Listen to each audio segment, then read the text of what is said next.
এরকম একজন মানুষ জীবন দিয়ে যদি রংপুরের এরকম নাম হয়ে যায়, আমার মনে হয় আরো কিছু মানুষ যাওয়া দরকার। আপনাদের এখন যাওয়া লাগবে না, যার জন্য যাবেন সে তো আপনাদের পুত্রবধূ পালিয়েছে। 850 বছর আগে পালিয়েছিল লক্ষণ সেন, আর রংপুরের মুখে কালি লেপন করে পালিয়ে গেল আপনাদের এই বৌমা। ইতিহাস হয়ে থাকবে। কোরআনের পাখির কয়েকটা কথা আমার মনে পড়ে। উনি বলেছিলেন জালেমরা এদেশে ইঁদুরের গর্ত পাবে না, একটাও পাচ্ছে না। ইঁদুরের গর্ত যে পাচ্ছে না তার প্রমাণ হচ্ছে এই যে হাউং আঙ্কেল, কি নাম জানো? আমি কালকে গোয়েন্দা বিভাগের প্রধান যিনি, তার সাথে কথা বলেছি। বলছে হুজুর ও আছে, আমাদের কাছে আছে, 2-1 দিন পরেই ওরে আমরা ছাড়ব। গর্তে লুকিয়ে আছে, ওরে ছাড়া হবে। গতকালকে এক শয়তান ধরা পড়েছে, ডিবির মশিউর। একেবারে টাটকা নির্ভেজাল একটা শয়তান। কিয়ামতের ময়দানে মহান আল্লাহ কোরআন পড়া মানুষদেরকে বলবেন পড়, ইকরা। কি বলবেন? ইকরা মানে হ্যাঁ, এটা ক্লাস চলছে। যারা এখানে আছে কলেজ বিশ্ববিদ্যালয় মাদ্রাসায় পড়া, আমরা জানি অধিকাংশ ক্লাসগুলো হয় সর্বোচ্চ 45 মিনিট। 45 মিনিট ক্লাস হয় এই কারণে, কারণ যারা ক্লাস নেয় বিশ্ববিদ্যালয়ে কলেজে এদের যোগ্যতা নেই, এই জন্য 45 মিনিটে শেষ করে দেয়। অবশ্য ঠিক। আমাদের ভার্সিটিতে একজন ক্লাস নিত, ডক্টর লোকমান স্যার। ওনার যে যোগ্যতা কোরআনের ওপরে, হাদিসের ওপরে, আমার মনে হয় উনি 45 মিনিট না 45 ঘন্টাও যদি ক্লাস নেয় কেউ মাথা তুলবে না, এত যোগ্যতা আল্লাহ তারে দিয়েছে। কিন্তু 45 মিনিট পরে ঘন্টা বেজে যায় আর একজন আসে। কেন? বিজ্ঞান এই মাথা নিয়ে গবেষণা করে চালিয়েছে যে এখানে যে সমস্ত সিস্টেমগুলো আল্লাহ দিয়ে রেখেছেন, মানুষের কথা রিসিভ করার জন্য একটা জায়গা আছে, অক্সিপিটাল লব বলা হয়। এই জায়গাতে মানুষের কথাগুলো ধরে ক্যাচ করে রেখে দেয়। সর্বোচ্চ 45 মিনিট কথা বলার পরে মানুষের এই জায়গা এখান থেকে আগেরটা আবার মুছে যায়, নতুন করে যেটা বলবেন ওইটা যোগ হয়। এই জন্য 45 মিনিটের পরে ক্লাস নেওয়া ঠিক না, কারণ ক্লাস একটা গুরুত্বপূর্ণ জিনিস। বিশ্ববিদ্যালয়ে যারা ক্লাস নেয় 1 ঘন্টা 45 মিনিট, তারা কমপক্ষে 20 ঘন্টা পড়াশোনা করা লাগে। আগে 40-50টা বইয়ের রেফারেন্স আগে দেওয়া লাগে, নয়তো যারা সামনে বসে আছে আমাদের মতো শ্রোতা তো না, সব ওখানে মেধাবী ছাত্রছাত্রী বসে থাকে। এই জন্য বলছি, এটা যেহেতু ক্লাস চলছে, ক্লাসের মতো আপনি অ্যাক্টিভ থাকবেন। এদিক ওদিকে তাকানো, মোবাইল টেপা, ছবি তোলা সব বন্ধ করে দিন।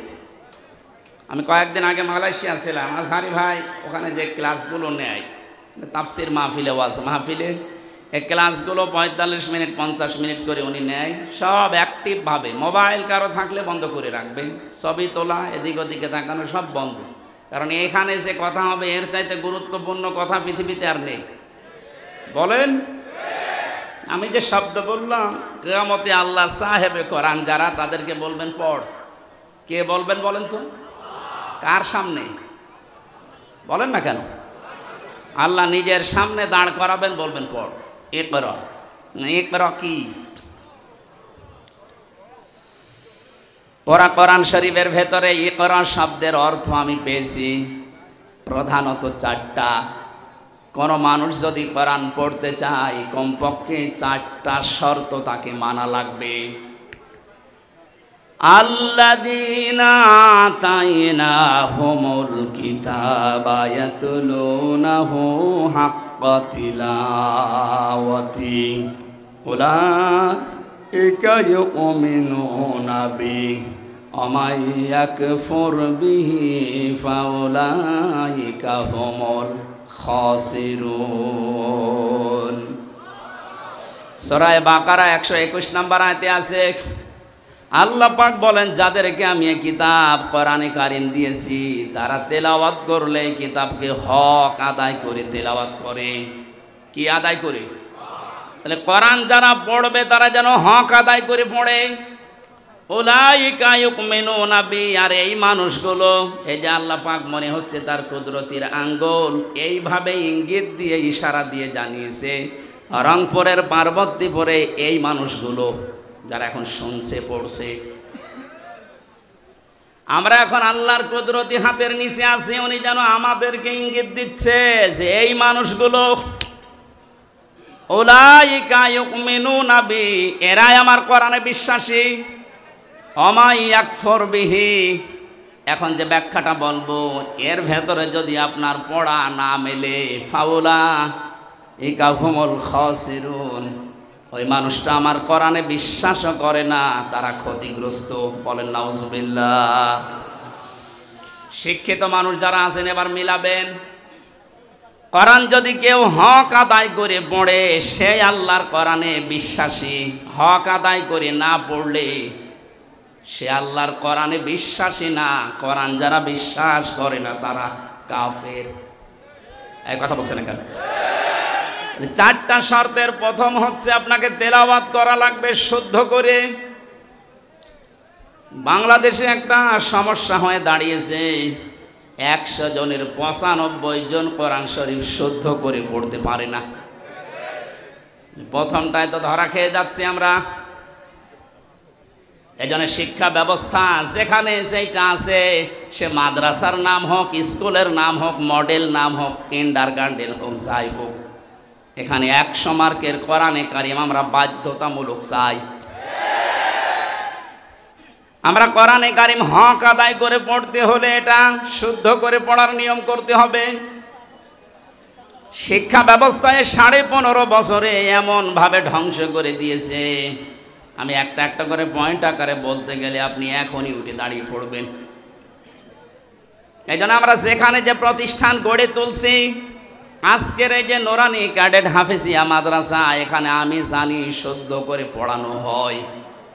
আরাতিলিল কোরআন তারতিলা, আল্লাহ পাক বলেন কোরআন পড়তে হলে স্পষ্টভাবে সহি শুদ্ধভাবে তারতিলের সাথে থেমে থেমে পড়ো।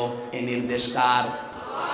তাহলে আমরা প্রথম বুঝলাম 1 নম্বরে যদি কেউ কোরআন পড়তে চায় হক আদায় করে, তাকে শুদ্ধ করে পড়া লাগবে। দ্বিতীয় নম্বরে শুধু শুদ্ধ করে পড়লেই হবে না, এটা আপনাকে বুঝতে হবে। ফেরাউন তার রাজত্বে নিজেকে খোদা দাবি করার জন্য যে পয়েন্টগুলো সামনে এনেছিল, সেটার দ্বিতীয় পয়েন্ট ছিল এই আসমানি কিতাব জনগণকে বুঝতে দেওয়া যাবে না। আমার মনে হয় হাজার হাজার বছর পর অনেকেই হামানের মতো মন্ত্রীর পরামর্শে, উপদেষ্টাদের পরামর্শে, লেডি ফেরাউন দুনিয়ায় যারা এসেছিল তারাও আল্লাহর আসমানি কিতাব কোরআনে কারিমকে বোঝার পথ বন্ধ করে দিচ্ছিল। মানে দিয়েছে। কোরআন বোঝার মতো কোনো ইনস্টিটিউট এদেশে খোলা হয় না, কোরআন গবেষণা করার মতো কোনো প্রতিষ্ঠান এদেশে বানানো হয় না। লালনের জীবনী গবেষণা করার জন্য একাডেমি বানিয়েছে। লালন গবেষণাগার বানানো হয় এদেশে, লালন একাডেমি তৈরি করা হয়, অথচ কোরআনের একটা শব্দ নিয়ে আপনি চিন্তা ভাবনা করে নতুন কোনো তথ্য বের করবেন সেরকম কোনো প্রতিষ্ঠান এদেশে নেই। দুঃখজনক হলেও সত্য, আমরা 96% মুসলমান। কত ভাগ? 96%। 96% আমাদের দরকার নেই। গত পরশু দিনের আন্তর্জাতিক একটা রিপোর্ট পেয়েছি, এদেশে এখন 100 জনের 14 জন মানুষ যারা বিদায় নিয়েছে, জালেম স্বৈরাচারী, এদের পক্ষে এখনো পর্যন্ত সাফাই গাচ্ছে। 100 জনের জবান খোলেন না কেন? 100 জনের 28 জন এখনো পর্যন্ত যে কোনো কায়দায় থালা হাতে নেওয়ার চেষ্টায় আছে। সে যেভাবেই হোক, যে থালা দেন, থালা নিয়ে কি করবে?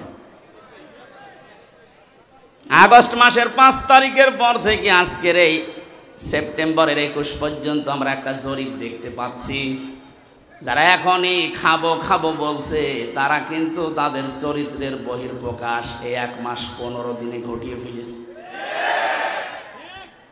আনন্দের সংবাদে জরিপের শেষে লেখা আছে এই দেশে 100 জনের 58 জন মানুষ এখন চাচ্ছে আল্লাহর আইন এ দেশে কায়েম হোক।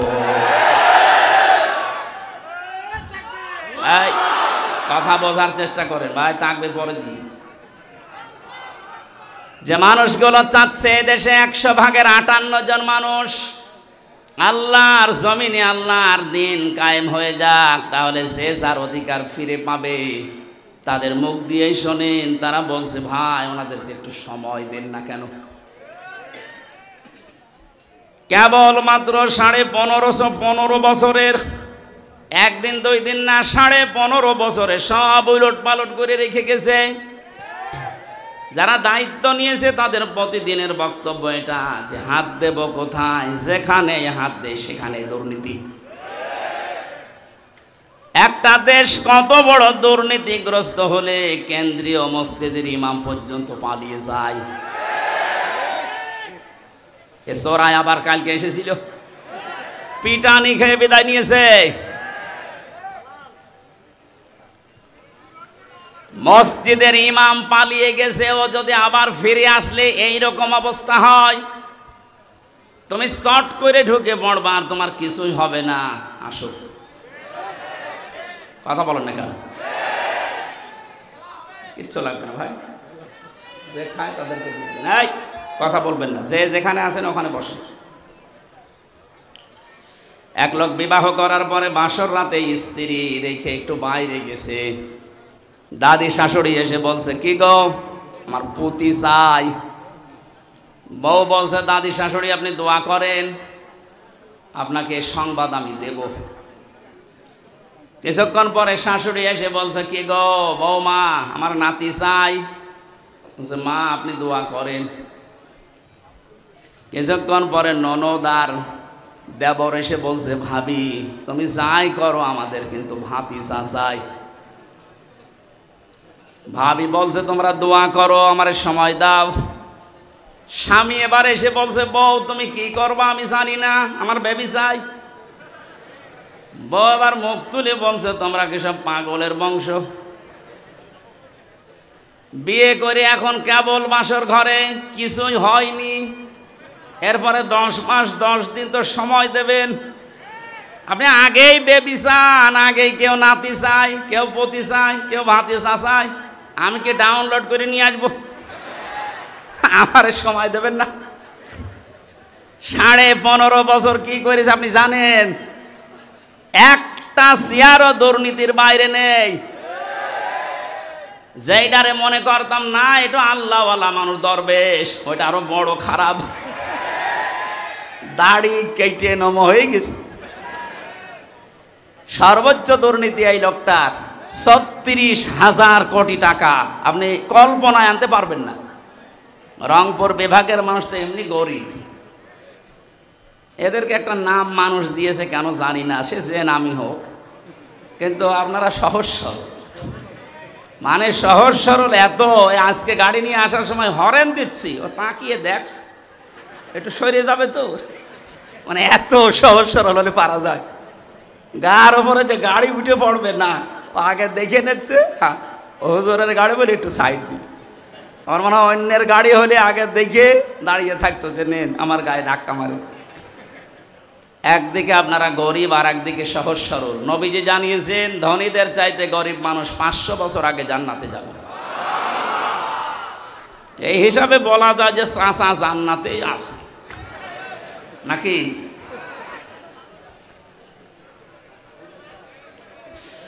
আমার ভাইরা যারা দায়িত্ব পেয়েছে সংস্কারের জন্য, যখন ছাত্ররা আপনাদের হাতে দিয়েছে খুব তাড়াতাড়ি করেন, এদেশের কোনো চেয়ার যেন বাকি না থাকে, সবগুলো সংস্কার করেন। কারণ এই জালেমদের দোসর এইগুলো। 1628টা চেয়ার ছিল বাংলাদেশে, মেন চেয়ার, এই চেয়ার না, ওইগুলো, ওই চেয়ারগুলো দিয়ে এ দেশ পরিচালিত হইতো।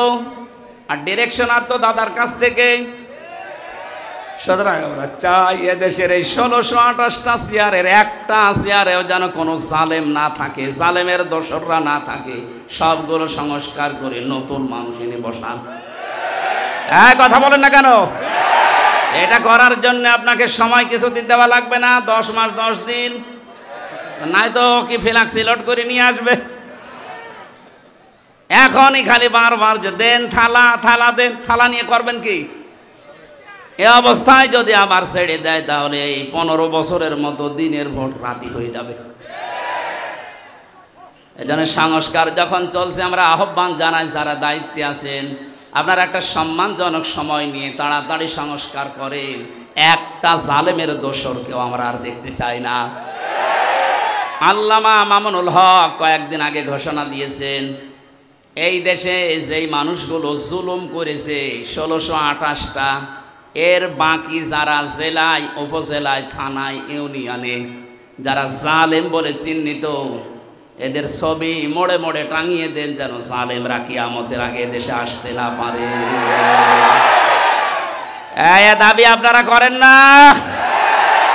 কিয়ামতের আগে দেশে আর জালেমরা আসতে পারবে না, সব ছবি টাঙিয়ে দেন। আসুক, শর্ট করে ঢুকবে, আমরাও শর্ট করে ধরবো, শর্ট করে আর একেবারে আয়না ঘরে লাগিয়ে দেবো। আমি 10 দিন ছিলাম মাত্র, এই আমার জীবন অতিষ্ঠ হয়ে গিয়েছিল। আর ব্যারিস্টার আরমান 8 বছর। আপনি ভাবতে পারেন কত বড় কঠিন জায়গা এটা। মুফতি ফখরুল ইসলাম আমার সাথে ছিল জেলখানায়। উনি বলছিল আমারে যখন এই আয়না ঘরে নিয়ে যায়, মাটির নিচে এই পায়ের ভেতর দিয়ে হাত উপর দিয়ে দিয়ে সামনে যে রডের বেড়া দেওয়া আছে, এই রডের সাথে দিয়ে হাত তালা লাগিয়ে দিত। আপনি যদি কায়দ হবেন না, সেই কায়দা নেই। মাঝে মাঝে মনে হতো আল্লাহ হয় মরণ দাও, না একটু শোয়ার ব্যবস্থা করে দাও। এই যে শুয়ে থাকা, এটা যে কত বড় নিয়ামত আল্লাহর, আমি ওই কতদিনে টের পেয়েছি। হাত যদি শুধু বেঁধে রাখতো তাও তো ঘুমানো যায়। হাতে পায়ের ভেতর দেয়, সামনের দিকে রডের বেড়া ওর সাথে লাগিয়ে তালা লাগিয়ে দেয়। দেখ 1.5 মিনিট সময় দেয় টয়লেট করার জন্য। আর খাবার যা দেয় মনে হয় কেউ মাখিয়ে রেখেছে, ওইটা এনে দেয়। খালে খান, না খেলে মরে যায়। মানে মরে গেলে তো আর অসুবিধা নেই, কেউ তো জানে না যে ও আছে কিনা, এমনি মানুষ মরে যায়। আমার নাই ভেতরে কোরআন শরীফ ছিল, প্রতিনিয়ত আমি কোরআন শরীফ পড়তাম আর বিভিন্ন দৃশ্য ভুলে থাকতাম। কিন্তু যারা হাফেজ না, কোরআন শরীফ নেই, তাদের কি অবস্থায় 8টা বছর কেটেছে বলেন তো। আমার 3 বছরই যেতে চাই না, আমার ডায়াবেটিস হয়ে গেছে, অথচ আমার শরীর চলে না। এই শরীরে ডায়াবেটিস হলে মেনে নেওয়া যায়? কি কষ্ট দিয়েছিল ওই মানুষগুলোকে। আমার মনে হচ্ছে এই দেশের 18 কোটি মানুষ যদি এই জালেমকে মাফ করে দেয়, ব্যারিস্টার আরমানের বউ জীবনও মাফ করবে। আপনারা করে দেন আপনাদের বউমা, তো আমাদের বউ, আমার বউ তো মাফ করবে না। কারণ 3 বছর আপনি তার থেকে কি অবস্থায় রাখলেন। আমার জেলে দিলে কোনো সমস্যা না, জেলে দিলে 7 দিন পর পর দেখা করা যায়, কথা বলা যায় মোবাইলে। আর আমার একেবারে বিচ্ছিন্ন, সরকারি মোবাইল তো কল্পনাই করা যায় না। দায়িত্বে যেগুলো দিত সবগুলো হিন্দু, সুভাষ দাস, সুব্রত বালা, দেবদাস, দেবদুলাল, এ নাম শুনলেই মনে হচ্ছে যে এ কিছু না কিছু করবে। এসে 24 ঘন্টা পায়ের কাছে, হাতের কাছে বসে থাকতো। আমি তো কারোর সাথে কথা বলবো না। সবচাইতে বেশি ঝামেলায় লেগেছিল আমারে আর মাওলানা মামুনুল হক। আপনি কেন করলেন এইটা? এমনিতেই জেলে দিতেন, আটকে রাখতেন, রাখেন। এই কয়েকদিন আগে আমার মামলা সব খারিজ হয়ে গেছে। মানে আগস্টের 5 তারিখের পরে যেই মামলা তুলেছে সব খারিজ করে দিয়েছে বিচারপতি। বলছে কি দেখে মামলার বিচার করবো, এর ভেতরে কোনো মাল নেই, যা। আমি বলতে গেলাম যে বিচারপতি, এ 3 বছর তো আপনার কাছেই ছিল, তখন তো বলেননি যে কোনো মাল নেই, এখন বলছেন কোনো মাল নেই, কি দেখে বিচার করব। উনি এইটাই বলতো যে হুজুর আমার হাত বাঁধা ছিল। কি ছিল? এখন আমার হাত খোলা আছে, এখন আর তো কেউ বাধা দেওয়ার মতো নেই। এখন সত্যটা আমি সত্য বলে জানিয়ে দিলাম যে আপনি নির্দোষ, কোনো দোষ আপনার আমি পাইনি। আমার মনে হয় এদেশে 1628টা চেয়ার যে আছে, শুধু একটা চেয়ারের হাত খোলা ছিল, আর বাকি 1627টা চেয়ারের হাত বাঁধা ছিল। যারা লাফাতো এই কাকু থেকে শুরু করে হাসাও মাহমুদ থেকে, প্রত্যেকটা খালি আন্দাজে চাপা পিটা, ওদের কথায় বার্তারায় কোনো মিল নেই। ওই একজনের শুধু হাত খোলা, উনি যা বলবে ওদের বলে আজকে এখন দিনে রাত 11টা 10 বাজে, ও যদি বলতো দিনের 11টা 10, এ জালেমের দোসরগুলো বলতো ঠিক আছে। এইরকম অবস্থায় পৌঁছিয়েছিল দেশটা। সেখান থেকে অন্তত আস্তে আস্তে যখন হাত খোলা আরম্ভ হয়েছে, আমরা চাই এদেশে কিয়ামতের আগে যেন আর কারো হাত বাঁধা না হয়। যে যেখানে আছে সব হাত খোলা থাকবে আবু সাইদের মতো। কথা বলেন ঠিক কিনা?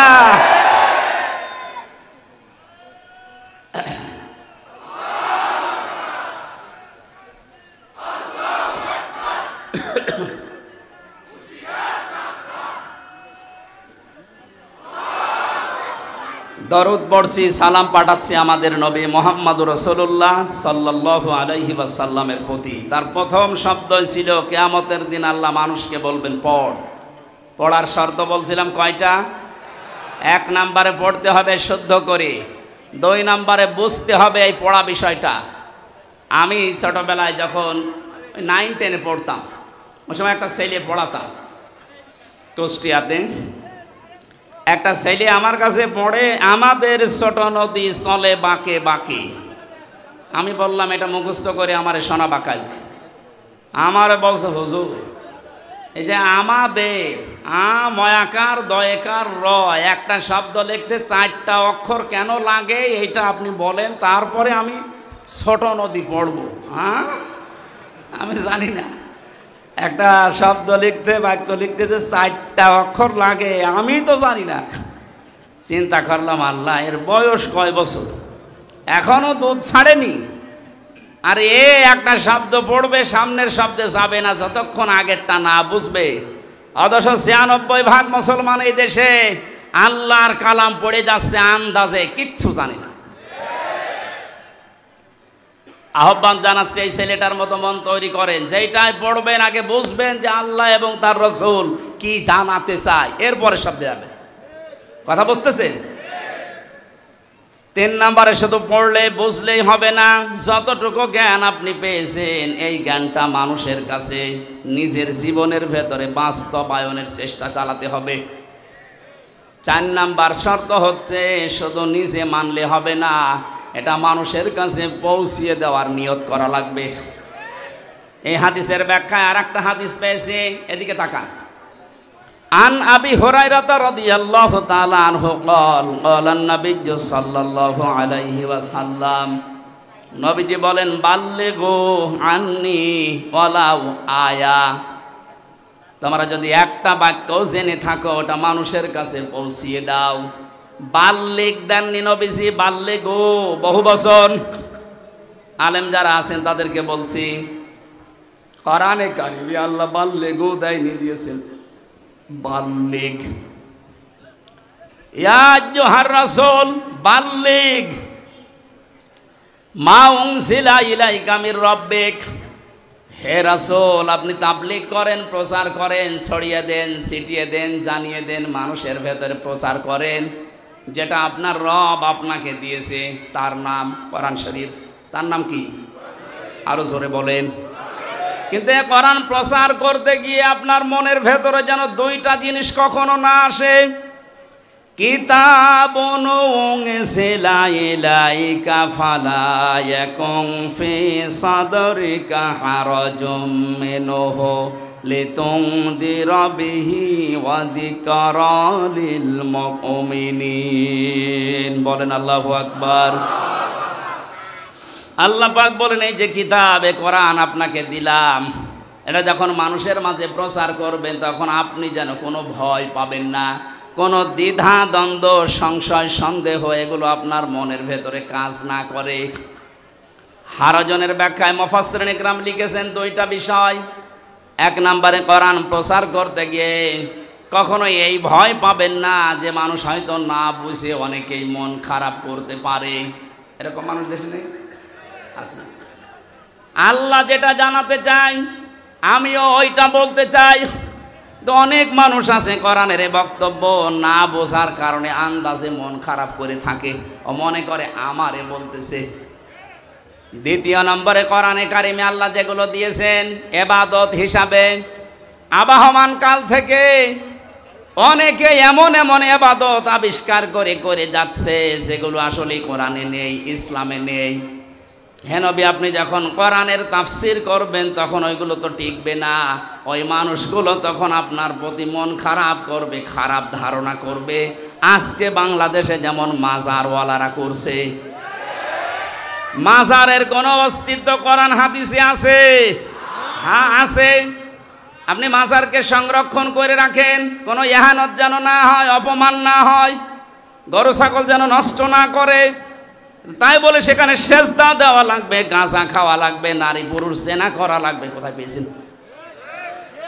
আমরা তো এই মাজারের বিরুদ্ধে, যেখানে গাঁজা খাওয়া হয়, যেখানে নারী পুরুষের অবাধ মেলামেশা হয়। কথা বলেন না কেন? এরকম মাজার দেশে নেই। আপনি আমার সাথে চলেন, আমি দেখাবো চট্টগ্রামে অধিকাংশগুলোতে গাঁজার ফ্যাক্টরি আর নারী পুরুষের অবাধ জেনা। যেগুলো আবাসিক হোস্টেলগুলোতে হয়ে থাকে ওইগুলো মাজারে হচ্ছে প্রকাশ্যে। তাও হক্কানি আলেমরা কোনোদিন এটা দেখার পরে, জানার পরে সহ্য করতে পারে? এতদিন পর্যন্ত জালেমরা ওদেরকে পাত্তা দিত, জালেমরা ব্যবসা করে খেত, এই কারণে কিছু বলতো না। জালেম যেহেতু নেই এখন, আলেমরা এই জন্য এত বেশি সতর্ক করছে যে মাজারের অস্তিত্ব যেন না থাকে, গুড়িয়ে দিন। কারণ আলেমরা দেখিয়ে এসেছে যে হাজী সাহেব প্রধান অতিথি, সভাপতি, সভাসী হযরতে ওসমানের কবর আমি দেখেছি, খালি একটা পাথর দেওয়া আছে, বোঝা যাচ্ছে না। আর বাংলাদেশে গরু ছাগল মরে গেলেও কবর 3 তলা হয়। হযরত ওসমানের মতো দামি মানুষ আপনার বাবা, যার কবর পাকা করা লাগবে। ওসমান রাদিয়াল্লাহু তাআলা আনহুর কবর যদি মাত্র একটা পাথর দেওয়া থাকে, তাও বোঝা যাচ্ছে না আপনার বাবা কি হয়ে পড়েছে। না, এমন সময় কারেন্ট চলে গেল।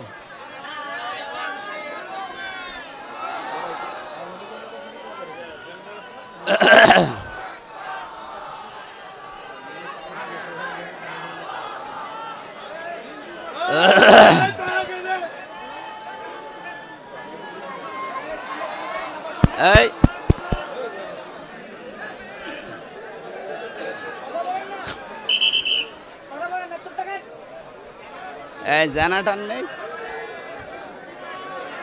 জেনারেটর নেই, জেনারেটর নেই। দায়িত্বে আছে কারা?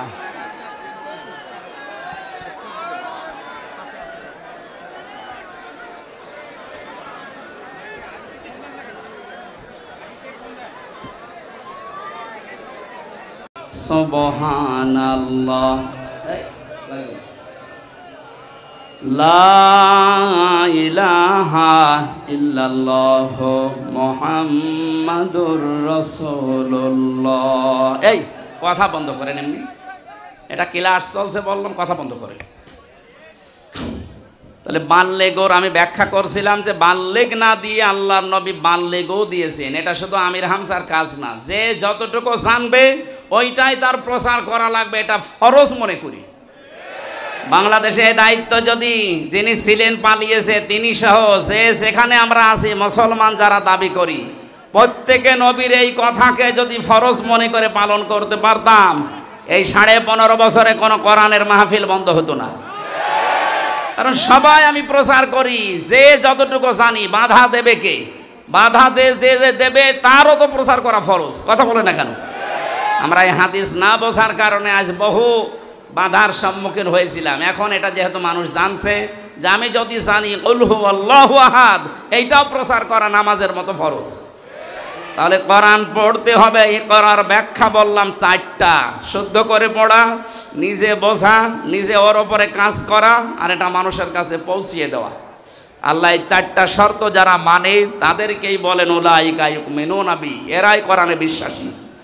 আর এই 4টা যারা মানে না, শুদ্ধ করে হয়তো পড়ায় কিন্তু বোঝে না, বুঝলেও হয়তো ওটা জীবনে মানে না, মানলেও এটা যে প্রচার করা লাগবে এই কাজে সে নেই, এটাকে সে ফিতনা মনে করে না প্রচার করতে গেলে না জানি আবার কে কি মনে করে, মন খারাপ করে কিনা, না বুঝে আবার উল্টাপাল্টা ধারণা আসে কিনা, সমস্যা হয় কিনা, এই জন্যই তো অনেকে চুপ থাকে। কথা বলেন। আমার রিমান্ডে 10 দিনে একই প্রশ্ন করেছিল যে অত বেশি বলার দরকার কি, আপনি চুপ থাকতে পারেন না, তাহলে তার এই মাটির নিচে আসা লাগে না। তাহলে ওরাও জানতো যেটা প্রচার করা, ও যা বলে বানিয়ে তো বলে না, সঠিক কথাই বলে, কিন্তু ওর মুখ বন্ধ করা লাগবে। যেন এমন এমন কড়া কড়া কাজ করেছিল আমার সাথে, আমার 11 ঘন্টা টাঙিয়েছে, কালো কাপড় দিয়ে চোখ বেঁধে, সামনে না পেছনে হাত বেঁধে, ডান্ডা বেড়ি লাগিয়ে মাথায় দড়ি দিয়ে টাঙিয়েছে। 1-2 ঘন্টা 5 ঘন্টা 11 ঘন্টা আমার নামাজ পড়তেও দেয়নি। 4 ওয়াক্ত নামাজ আমি আন্দাজে পড়েছি, কারণ সব বাধা। 1.5 মিনিট 2 মিনিট সময় দিতে খালি পোশাক করে আসি, মাটির নিচে তো কিছু বোঝা যায় না। এরপরে শেষে যখন আর রাজি হয়নি, বলছে এই আকিজ গ্রুপে আমি চাকরি করতাম, আকিজের বিরুদ্ধে বলা লাগবে। সর্বশেষ বলেছিল জামাতে ইসলামী বাংলাদেশ এবং ছাত্র শিবিরের বিরুদ্ধে যে কথাগুলো লিখে দিলাম, ওরা জঙ্গি সংগঠন, এগুলো বলা লাগবে।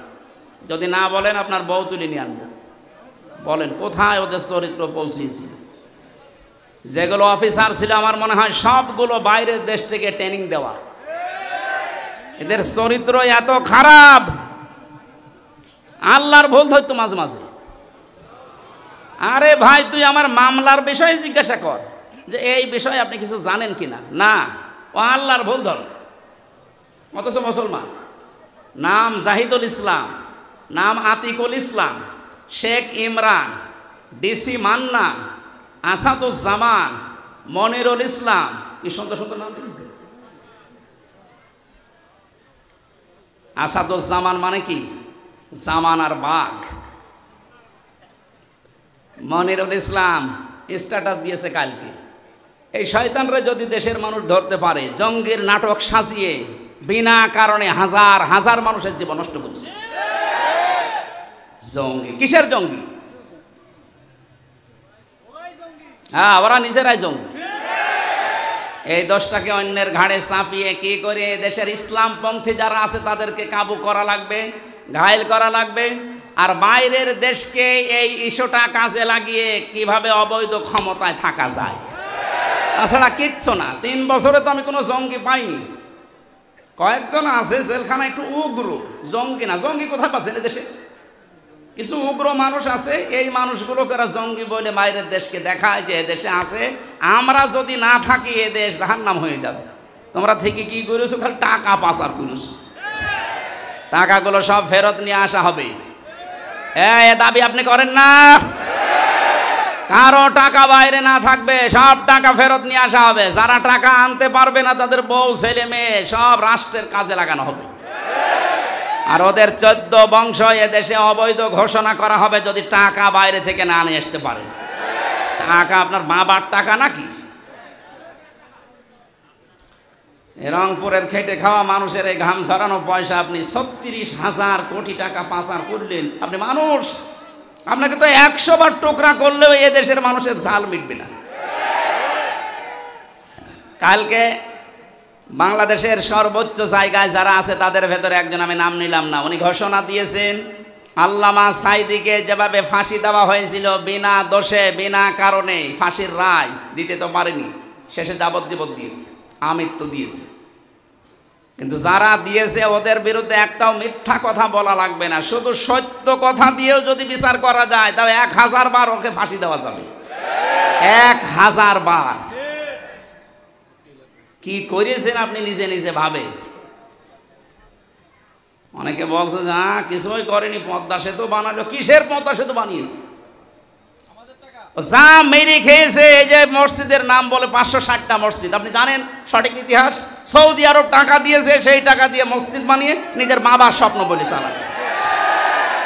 যত স্বপ্ন সব তোমার বাবা দেখেছে, আর আমরা কি ঘুমাই? আমাদের স্বপ্ন নেই? কোরআনের পাখির যে স্বপ্ন ছিল ওই স্বপ্ন এখন বাস্তবে রূপ আসতেছে ইনশাআল্লাহ। যখন 100 জনের 58 জন চাচ্ছে, আর কিছুদিন যেতে দেন, এদেশের 100 জনের 100 জন মানুষই চাইবে আল্লাহর কোরআন দিয়ে দেশ চলুক। কারণ 53 বছর তো আমরা দেখলাম, একটু শোনেন, 53 বছরে বাবা চালিয়েছে, স্বামী চালিয়েছে, চাচা চালিয়েছে, ভাবি চালিয়েছে, বোনও চালিয়েছে, বাবু চালায়নি। আমরা দেখলাম কি হয়। এখন শুধু বাকি আছে আল্লাহর এই কোরআন দিয়ে দেশ চললে কেমন দেখা যায়, এটা আমরা দেখতে চাই।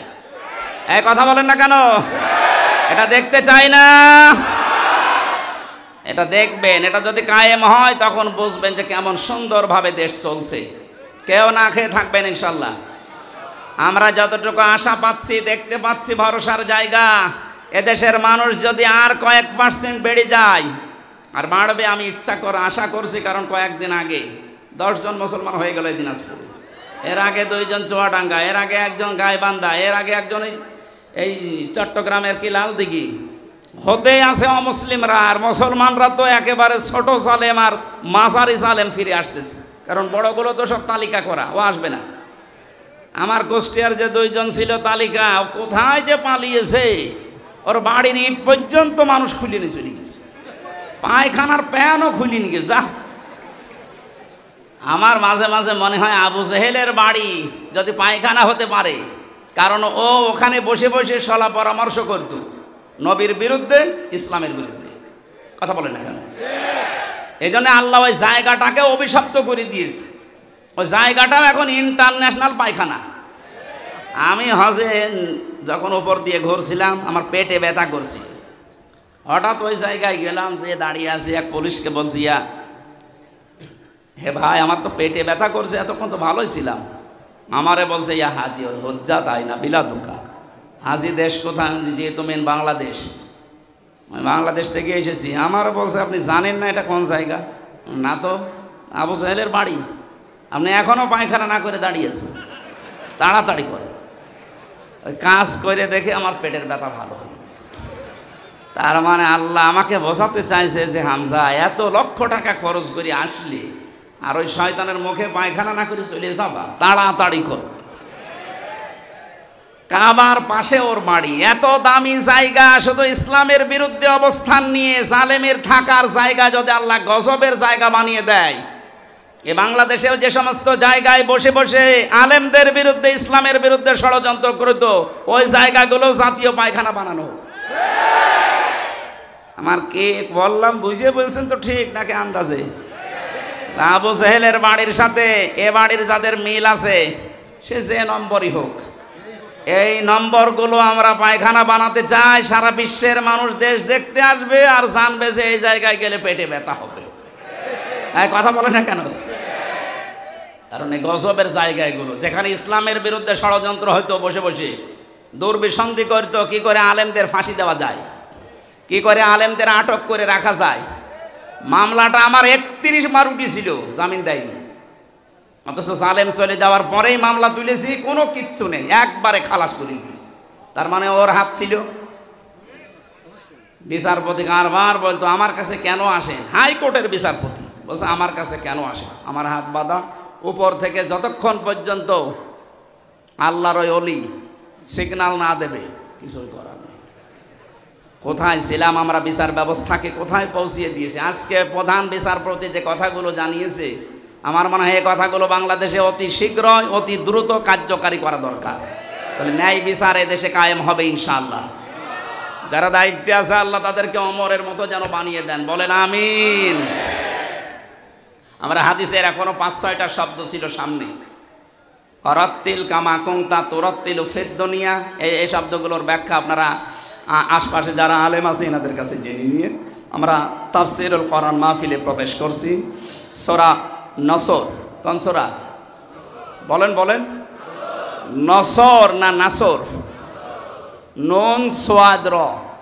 নাসরুন শব্দের শাব্দিক অর্থ হচ্ছে সাহায্য, আর নুন সিন র নাসর মানে ঈগল পাখি। এই জন্য যারা এই সূরাটা পড়তে গিয়ে সোয়াদ না বলে সিন দিয়ে উচ্চারণ করেন, আপনার কিন্তু নামাজ হবে না। কারণ নামাজ ভাঙার কারণ 19টা, তার ভেতরে প্রথম কারণ কোরআন যদি কেউ অশুদ্ধ পড়ে। এবার তেলাওয়াত করবেন শুদ্ধভাবে। আমরা প্রবেশ করছি।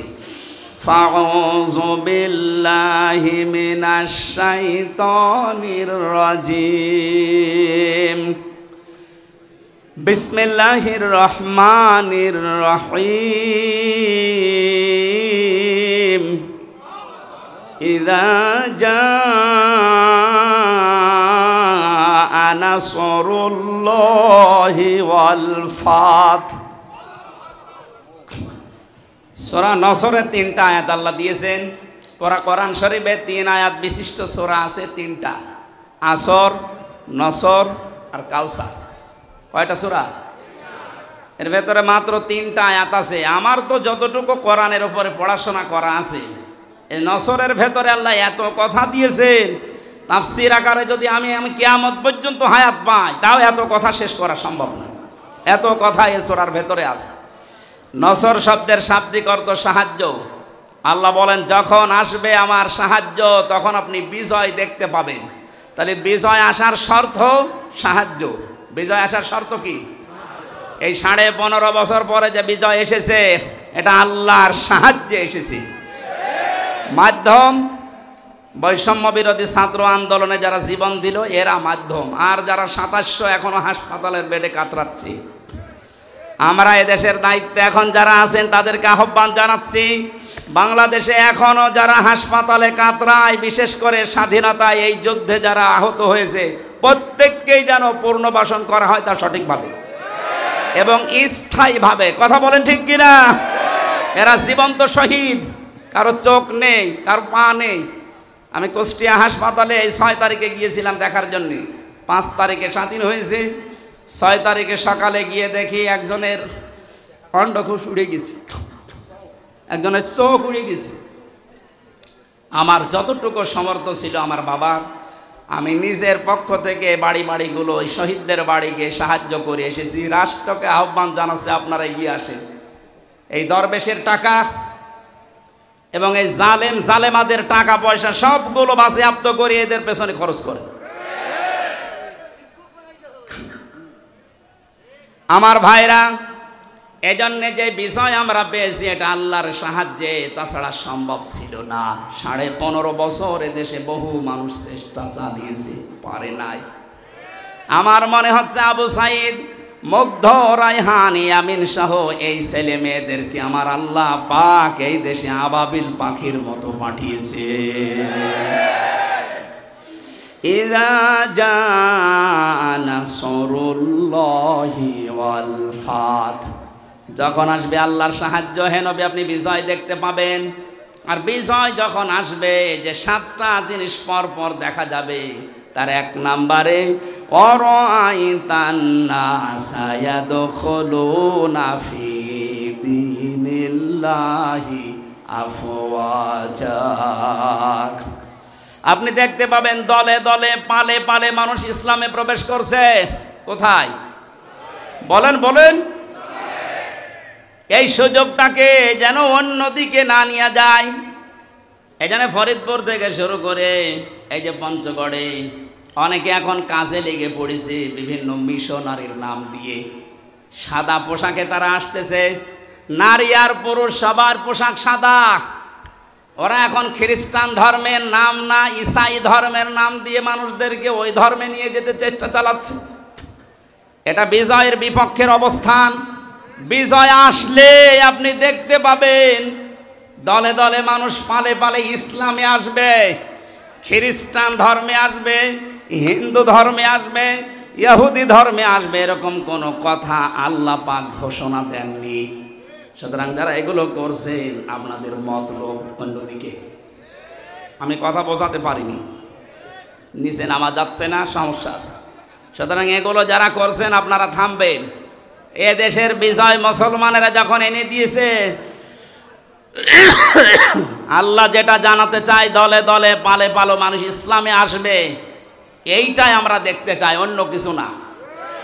সুতরাং ইহুদি, খ্রিস্টান, কাদিয়ানি, অন্যান্য যত নাম নিয়ে মানুষদেরকে ইসলাম থেকে বের করার চেষ্টা চালাচ্ছেন, এদেশের মুসলমানেরা এখনো বুঝে উঠতে পারেনি। যদি বুঝে উঠতে পারে, মাটি তলা পায়ের নিচে কিন্তু মাটি থাকতে দেবে না। কথা বলেন। আমরা আপনাদেরকে আহ্বান জানালাম, আপনারা থামবেন। যারা অন্য ধর্মের প্রচার করছেন, ৯৬% মুসলমানের দেশে ইসলাম থাকবে, অন্য কিছু না। অন্য যারা থাকবে জিজিয়া দিয়ে থাকবে।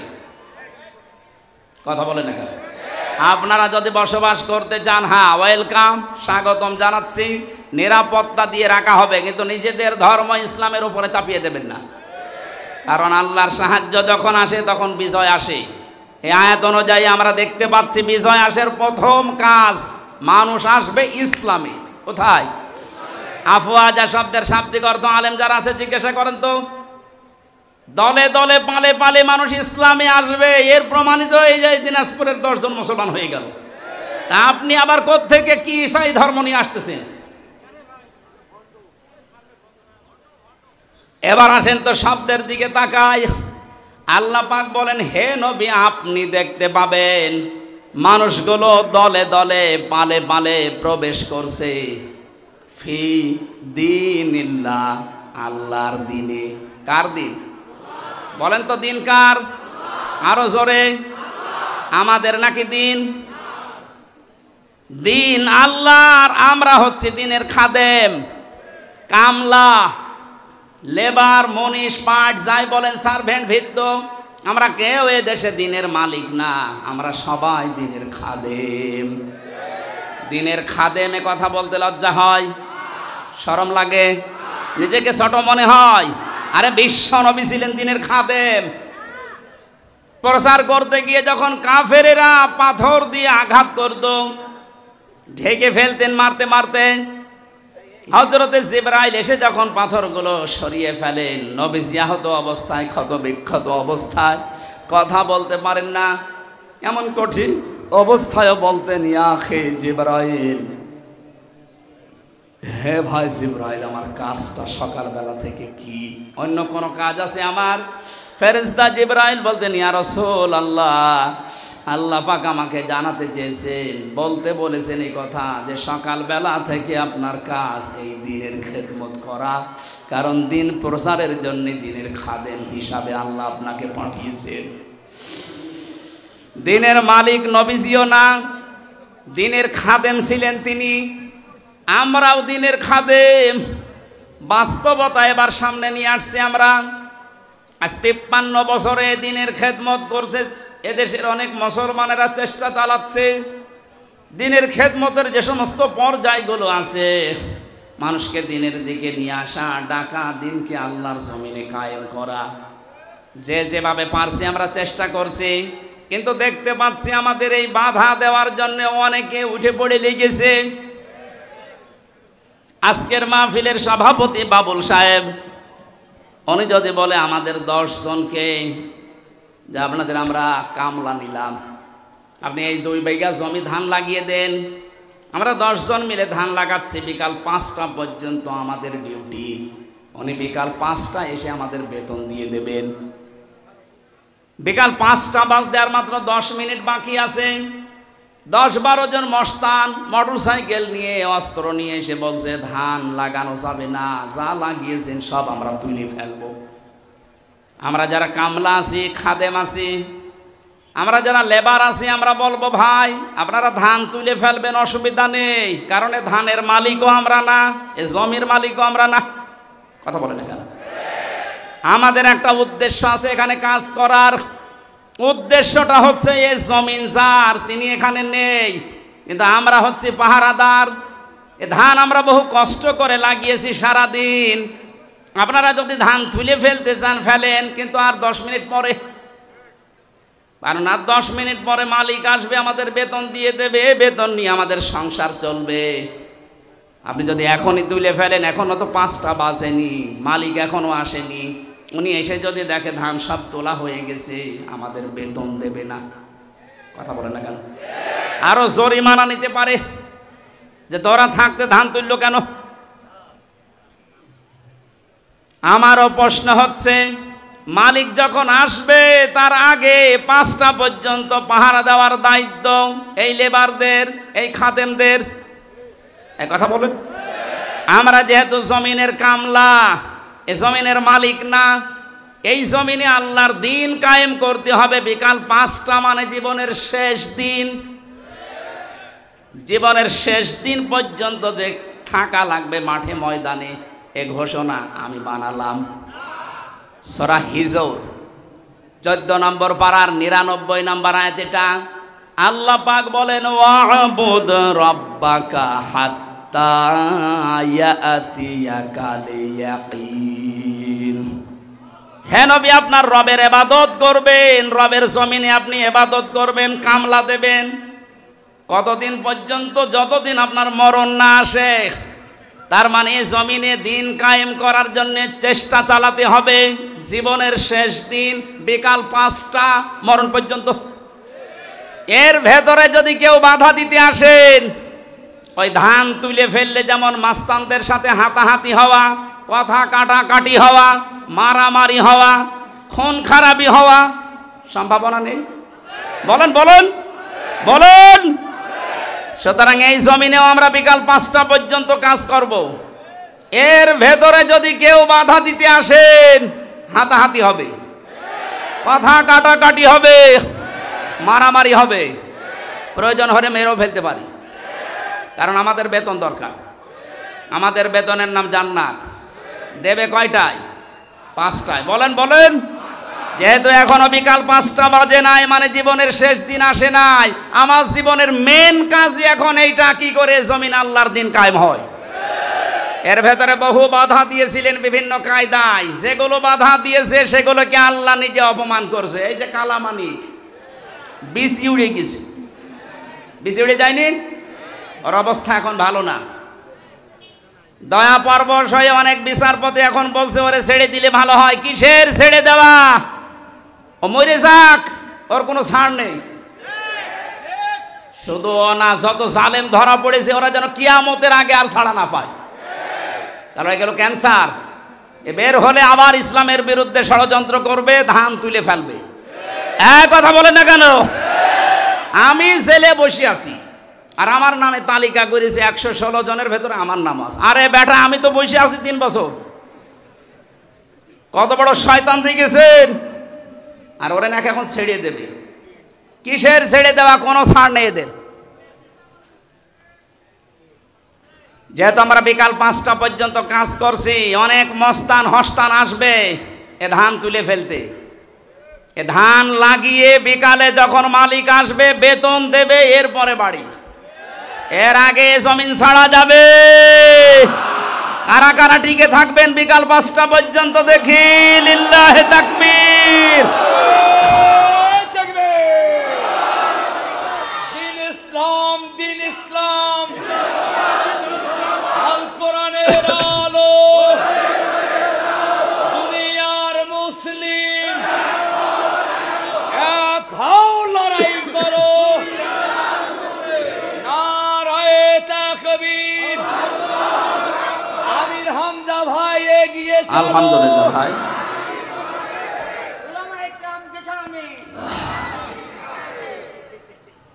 হ্যাঁ, আমাদের একজন উপদেষ্টা গতকালকে জানিয়েছেন এদেশকে সংস্কারের জন্য ওলামা একরামের ভূমিকা রাখতে হবে এবং রাখার সুযোগ দিতে হবে। সুতরাং ওনার কথায় আমি সাপোর্ট দিচ্ছি। এদেশে আলেমরা যেন ভালো ভালো জায়গায় যায়।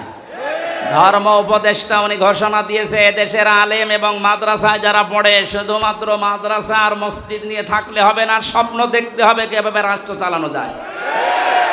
কোনো মহিলার দরকার নেই। আমরা চাই এই সমস্ত জায়গাতে যেন পুরুষ মানুষের, এবং যে পুরুষ আল্লাহ রসুলকে বিশ্বাস করে দুনিয়া চলে, তাদেরকে এই জায়গায় আমরা চাই। কথা বলেন। তাই বলে ফরিদ উদ্দিন মাসুদের মতো মানুষ না, রুহুল আমিনের মতো মানুষ না। এগুলো আলেম নামে ক্যান্সার। ইসলামের সবচাইতে বড় ক্ষতি করেছে 15.5 বছরে এই জালেমগুলো। বাতিলের 5 আটা গোলামি করে কওমি জননী নাম দিয়ে কওমি মাদ্রাসার ইজ্জত মেরিস। 3 বছরের যত কওমি আলেম আমার সাথে ছিল, অধিকাংশগুলো ওর নাম ধরে বরদোয়া করতো জেলখানায়। যেই দিন কওমি জননী নাম দিয়েছে জালেমাকে, সেই দিনই বরদোয়া হয়েছে। মাওলানা মামুনুল হক, শাকাওয়াত হোসেন রাজি ভাই যারা ছিল, বসে একটা কাজ করলো, আমাদের তো সব উল্টাপাল্টা করে ফেললো। কত বড় মানুষ জালেম হলে একজন আলেম নৌকা মার্কা নিয়ে দাঁড়ায় বলেন তো? হ্যাঁ, আর সে আবার জোর করে নামাজ পড়াতে আসে, ওর পেছনে নামাজ হয়? যে লোকটা নৌকা মার্কা নিয়ে ভোটে দাঁড়াতে পারে ওর পেছনে নামাজ হয় কি করে? আমার মনে হয় নৌকা মার্কা না নিয়েও যদি কুকুর মার্কা নিত তাও অন্তত একটা পদে থাকতো। কি মার্কা নিয়েছে বলেন তো? একটা মার্কা হইল। ইয়াজিদ এই নামটা যেমন গালি হয়ে গেছে, আমার মনে হয় এদেশে অনেকের নাম এখন সামনে কালের আবর্তনে গালি হয়ে যাবে। আপনি যদি হিন্দুকেও বলেন ভাই 5,000 টাকা দেবো ছেলের নাম ইয়াজিদ রাখেন, বলো এই এটা নাম হইল, ওটা গালি। কাউকে যদি বলে ওই ইয়াজিদের বাচ্চা, ওই এমনি রেখে যাবে। দেখেন যে সময় আসতেছে কিছুদিন পরে যেই বলবেন আপনি অমকের বাচ্চা, ওই এমনি রেখে যাবে, বলবে না আপনি দরকারে আমার কুকুরের বাচ্চা বলেন, তারপরও আমি ওই নামের বাচ্চা হতে রাজি না। মানুষ হয়তো না বুঝেও বলতে পারে, কেউ কেউ যদি শোনে বলেন যে কুকুরের বাচ্চা, ওর মাথা গরম হয়ে যাবে। ওরে যদি বলেন বাঘের বাচ্চা, বাঘও তো জানোয়ার, কুকুরও জানোয়ার, ওকে টের পাচ্ছে। সুতরাং কালের আবর্তনে আমরা দেখতে পাচ্ছি আপনাদের নামও থাকবে না। 15.5 বছরে যেমন পরিচয় দিতে আমাদের ভয় পেতাম, এই যে অবস্থায় 1 মাস 15 দিনে হয়েছে, এখন এদেশে আমার সারা দেশ ঘোরা শেষ, একটা জেলাও আমার বাকি নেই। যা দেখতেছি এদেশের 1 ইঞ্চি জায়গায় দাঁড়িয়ে কেউ কথা বলার সাহস এখন নেই যে আমি এই করি, বলতে পারবে? পিটিয়ে মেরে ফেলবে। আমার বংশের 100 জনের 98 জন ছিল ওই আগস্টের 5 তারিখের পরে বিকালবেলা আমারে বলছে, বাবাজি আমরা সব জামাতে ইসলামী হয়ে গেছি। হ্যাঁ, জামাতে ইসলামী এতদিন কি করলেন? আমি 3টা বছর জেলে পড়ে আছি, কোনোদিন খোঁজও নেননি। আরও আমার বাবার কাছে সে টিটকারে দিত, তো ভালোই হয়েছে। এখন ঠেলা টের পান আপনি যে হঠাৎ করেই ঘুরে গেলেন। ছোটখাটো এবং মাঝারি ধরনের জালেম যারা সব ফিরে আসতেছে, কারণ এরা জানে যে এদেশে কিয়ামতের আগে অন্তত আর দাঁড় করানো আমাদের সম্ভব না, বুঝে ফেলেছে। এই জন্যই বলছি মোড়ে মোড়ে ছবি টাঙিয়ে দেন, ফেসবুকে দিয়ে দেন, যে এগুলো যেন দেশে আসতে না পারে, এলাকায় ঢুকতে না পারে। নূহ আলাইহিস সালামের ওই দোয়াই করছিল, তাযার আলাল আরদি মিনাল কাফিরিনা দাজ্জার, এদের আন্ডা বাচ্চা পর্যন্ত যেন জমিনে থাকতে না পারে, কারণ ওর পেট থেকে যেটা আসবে ওটা ডবল হারামি হবে। সম্মানিত মুসল্লি কিরাম, আমরা আল্লাহর জমিনে আল্লাহর দ্বীনের খাদেম, আমরা কেউ মালিক না। আমরা চেষ্টা করে যাচ্ছি, যদি কায়েম হতে পারে ভালো, না হলেও আমাদের অসুবিধা নেই, আমাদের বেতন আছে। কথা বলেন না কেন? এখন যিনি বাবলু সাহেব, উনি যদি বলেন এই মাস্তানরা যা করবা করো, আমি কিছু বলবো না, যদি সামনাসামনি কিছু না বলে বুঝতে হবে ওনার গোপনে কোনো দুর্বিসন্ধি আছে। কারণ এখন হয়তো কিছু বলছে না, কিন্তু সেই দিন ধরবে, মস্তানদের বাপ বলার সময় দেবে না। আল্লাহ আগস্টের 5 তারিখে যেমন দেয়, কিন্তু এখন সজাগ। এদেশের 100 জনের 86 জন মানুষ এখন সজাগ, 14 জন শুধু একটু ঘরে আছে। এই ঘর কেটে যাবে ইনশাল্লাহ। যখন পিঠের ওপরে পড়বে তখন ঘর এমনি কেটে যাবে। পড়তেছেও মাঝে মাঝে, এদেরকে দিয়ে জালেমারা একটু মাঝে মাঝে দেখে যে হ্যাঁ ওরা জেগে আছে কিনা। প্রথমে লাগিয়েছিল অন্য ধর্মের লোকদেরকে, হালে পানি নেয়নি। এরপরে লাগিয়েছে প্রধান বিচারপতিকে দিয়ে একটা কূ তৈরি করে, পারেনি। এরপরে লাগিয়েছে আনসারদের। কিসের আনসার? 42,000 আনসার নিয়োগ হয়েছে, তার ভেতরে 32,000 গোপালগঞ্জে। তা আমরা যে এখনো 63 জেলার লোক আছি, আমরা কি ঘাস কাটছি? সবই যদি ওই জেলার হয়, তো বাংলাদেশে 63 জেলা জেলা না? পার্সেন্টেজ হিসাবে ভাগ করে দিতে পারেন না? সবগুলো ওখান থেকে। এই জন্যই তো ওরা লেগেছে। এই 17 বছর কোথায় ছিলেন আপনার অধিকার নিয়ে? হঠাৎ এখন শুরু করেছেন। পুলিশ ছাড়া যদি দেশ চলতে পারে, ও আনসার ছাড়া চলবে 1-2। কোনো দরকার নেই, সাদা বিলুপ্ত করে দিন। এই জন্য আমাদের উদ্দেশ্য হচ্ছে দিন কায়েম করা এদেশে। যেহেতু দিন আল্লাহর, আর আমরা সব কামলা, আমরা সব কামলা, খাদেম, লেবার, মনীষ, জন, পার্ট, সার্ভেন্ট, ভিত্ত যাই বলেন, আমরা চেষ্টা চালাচ্ছি আমাদের বেতনের জন্য। বিকাল 5টায় যখন আল্লাহ আমাদেরকে বেতন দেবে, বলবে যা ওয়াসিকাল্লাযীনা তাকাউ রাব্বাহুম ইলাল জান্নাতি যুমারা, ৭০,০০০ গেট তৈরি হবে আমাদেরকে রিসিপশন করার জন্য। আজ এই দেশের নেতা যারা আসে বিভিন্ন জেলাতে, মন্ত্রী, এমপি, তাদের জন্য 8টা, 10টা, 15টা গেট হয়। আল্লাহ আল্লাহ আমরা এমন খাদেম আল্লাহর দিনের ৭০,০০০ গেট আল্লাহ বানাবে। আল্লাহ যেন এই ভাগ্য আমাদের কপালে লেখেন, বলেন আমিন। সুতরাং বিজয় আসলে যে সমস্ত কাজ সামনে আসবে তার একটা আরম্ভ হয়ে গেছে। দিন যত যাচ্ছে এদেশে দিন কায়েম হোক, এটা অনেকেই চাচ্ছে। 58 ভাগ যখন হয়ে গেছে এটা মিথ্যা নয়। ফাসাব্বিহ বিহামদি রব্বিকা ওয়াস্তাগফির, আমাদের কাজ এখন আল্লাহর কাছে ইস্তেগফার করা, নত হওয়া, বিনয়ী হওয়া, তার কাছে তওবা করে ফিরে আসা। ইন্নাহু কানা তাওয়াবা, অবশ্যই তিনি তওবা কবুলকারী। তওবা কবুল হওয়ার জন্য শর্ত আছে 3টা। কয়টা বলেন বলেন? 1 নম্বরে অপরাধ করার পরে স্বীকৃতি দেওয়া। আমি সহ যারা এখানে আছি, এই কান লাগান, আমরা প্রত্যেককে আল্লাহর কাছে এখন প্রকাশ্যে স্বীকৃতি দিচ্ছি যে আমরা অপরাধী। বলেন বলেন? আমরা অপরাধী না, আমরা গোপনে না, প্রকাশ্যে বলছি আল্লাহ আমরা অপরাধী। 2 নম্বরে আমরা অনুশোচনা করছি, অনুতপ্ত আমরা। 3 নম্বরে জীবনে যা ভুল করেছি ওই ভুলে আর কোনোদিন ফেরত যাব না। আল্লাহ আমাদের তাওবা অবশ্যই কবুল করবেন, কারণ তিনি গফুর, গফফার, সাত্তার সব নাম নিয়ে বসে আছেন। এই মাহফিলটা মাদ্রাসার উন্নয়নের জন্য দিয়েছিলেন। সভাপতির কাছে আমরা একটু আহ্বান জানাচ্ছি, ওনারা শুনতে চাচ্ছে যে আপনি কি দেবেন।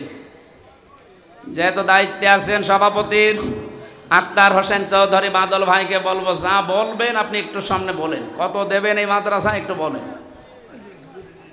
1 লাখ। সভাপতি সাহেব 1 লাখ টাকা দেবে কি বলেছে উনি, নাকি আপনারা আন্দাজে বলছেন? কমিটিরা দাবি করছে। আপনি উনি পারবে তো নাকি?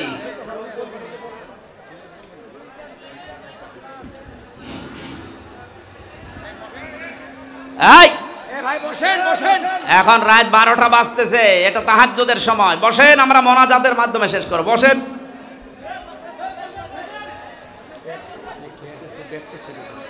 সভাপতি সাহেব 1 লক্ষ টাকা চাচ্ছে কমিটি, এখন দেখি কি বলে। এরপরে প্রধান অতিথি আছে, আবার এখন ব্যাগ ছাড়বেন, এর আগে দেননি।